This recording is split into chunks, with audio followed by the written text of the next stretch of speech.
Hey guys, welcome to Bloated, the Jwebby podcast where we talk about food, gym, and everything in between. Thanks for joining me, and don't forget to keep up to date with all my antics on my social media channels. Search Jwebby Can Eat across all platforms. Jwebby. That's what they call you down here. Jwebby. You call me a lot of things, but I'll take it. The king of sandwiches, toasties, the king of burgers, the king of pizza, the king of kofte.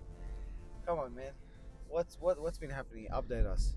And it's been a busy day, busy couple of days actually. So we woke up early, left Kastamonu, drove to Ankara, not really knowing what to expect. Ankara is very old, dusty, a lot of like old village, like war kind of themed villages, like old school. Yeah. It's interesting. It was very different to what we've had. I mean, Kastamonu was beautiful, it was pretty, it was old, Yeah. very village-like, but it was picturesque. It's clean. Ankara is definitely not clean, definitely not picturesque. It's just different. It's an industrial park. That's Yeah, what industrial, exactly, an industrial city. It's rough. Yeah, we tried to go to the gym, as you know, normal gym goers try to do. Turn right onto We Findlay Hamami Sokak. carry a camera, like most YouTubers do, walk around, and we actually didn't get let in to one gym. They wanted to charge us 600 lira each to be there for an hour. Cross the road. So we knew that wasn't true because like they were just dicking us around because we're tourists, but that's okay. On to the next one. We tried to get into McFit in a shopping center. And in the shopping centers here in Turkey, you have to get your bag scanned, like a security check-in point, which is cool. China protection. Anyways, I asked the lady, where's the gym? She points, we start walking. Next minute, we're being followed by two security guards like we've just robbed a bank. Yeah. And we got literally escorted out by 4 people. Just because we have a camera. Try to make us delete footage from like a completely different day. We're like, no, sir. It's not happening. That was an experience. But all's well that ends well. We found the bodybuilding meathead paradise tucked away like Love that gym. underground somewhere. Turn left onto Samunchi Sokak. That was cool. I walked into the gym and everyone kind of worked out who I was and started taking photos and laughing and whatever. Turned out to be a good morning. It was a vibe. It was a vibe. The guy in the gym was like Arnold Schwarzenegger. And he So, was like, beast mode. Yeah. Not crazy. The turnaround of events though, we started with the first challenge. What was that?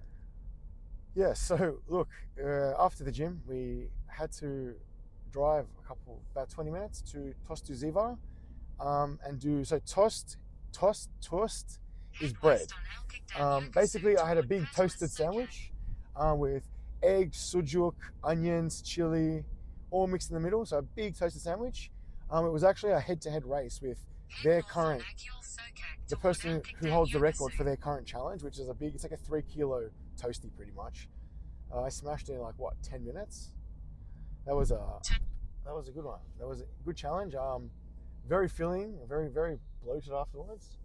And then got another little gold medallion, which is kind of cool. And then that was pretty cool. The girl, poor girl, she only got through 1.5 slices, 1.5 pieces, and like she was like, "Oh, I'm so amazed," and I'm like, "I'm sorry, I didn't mean to embarrass you," because her face went bright red afterwards when the news tried to interview her. Yeah. But it was cool, man. The news was there. I got on Turkish TV again. Danny being Danny created a party in the little restaurant, a little takeaway shop, to be honest. That's how we do it. It was a good time. And onwards from that, we went and ate some cockroach. Cockroach. So cockroach is actually sheep intestine, not cockroaches. Interesting. First time me eating sheep intestine. Can't say I'm the biggest fan, but it wasn't bad. It's a bit spicy. It's very fatty, so it's greasy. Yeah. It was interesting. I had to do 5, so again, tossed bread, sandwich, as they call it. The bread rolls are possibly the best bread I've ever had in my life, by the way. But 5 cockroach sandwich, Yeah. with cheese, with cheddar, as they call it. I did it in 5 minutes or something. Yeah. That was pretty cool. I got to race against the owner, who's also a very famous chef. Shahan is his name. Yeah. Very famous chef here in Turkey. He had 1.5 or 1.25 sandwich when I had 5. That was pretty good. He's a bit of a character, likes to talk to the camera and stuff. So that was pretty cool. They actually paid me US dollars for that one, so that was very cool.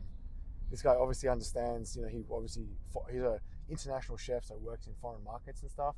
Understands like US dollars is where it's at, so I appreciate that. Shout out Shahan Grilla or Shahan Gila as it's pronounced. Yeah.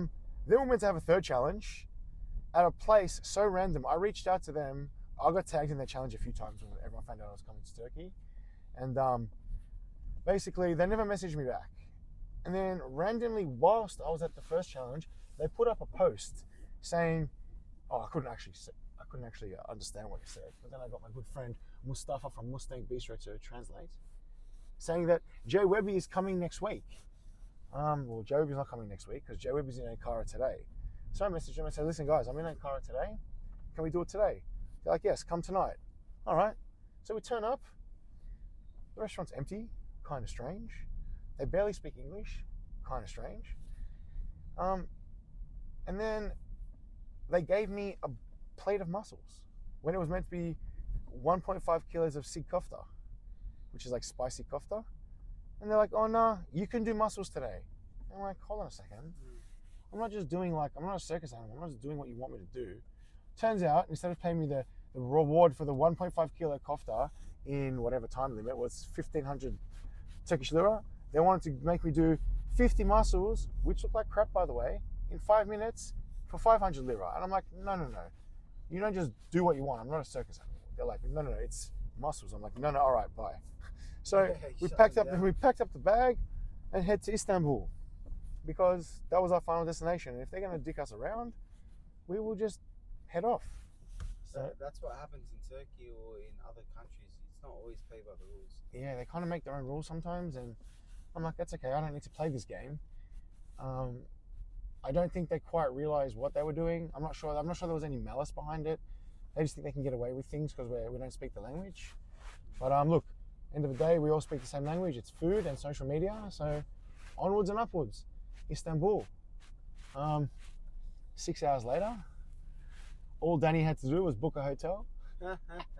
We get to Taksim Square, no hotel. So we drive around Taksim Square, get kicked out of a few car parks because I'm trying to find a hotel. There's not really anywhere to pull over in Istanbul, by the way. It's not really a suburban area. Recommend not driving. Recommend Ubering, taxis, or train. Taxis are quite cheap, yeah? Yeah, look, cheap enough. Driving is quite frantic in Istanbul, especially around Taksim Square. But look, all's well that ends well. We found a hotel. Danny, again, had one job. Go in, see if there's vacancies, book a room, tell me where the car park is. Picks a hotel. There's a room, there's a car park. It's on a hill. The car park's like 2 blocks down on a hill. But look, we got a room, pay all the money, like they take all the money up front here in Turkey, and then get to our room. What do you know? 1 double bed. I think the guy thought we were a couple, trying to have a laugh with us. We managed, it's okay. We can share.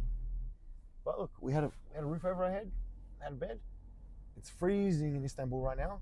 Nighttime is about 2 or 3 degrees. So we had a nice aircon, so that was it. It wasn't bad. Yeah, it's quite a vibe. But we did go shisha and hang out for a bit. Yeah, exactly. Lounge on the water. Yeah, that was actually really cool, eh? Yeah, it was a nice little kickback vibe. But you know, Danny can't sit still. You know, he sits in the car for 6 hours. Said it's a hard day's work, but always time to party. And look, we had some things tonight to go out. Had to eat a little bit dinner. So look, we went to a shisha lounge because Danny likes shisha. He's been watching me eat a lot, so the least I can do is accompany him to some shisha. It was fun. And this place, but how cool was it? Like it was decked out. It wasn't just a shisha lounge. It was like better than some of our like top-notch restaurants in Sydney. Which is different, right? So you can, I think Turkey in a whole sum, like if you're coming here for a holiday, it's a vibe.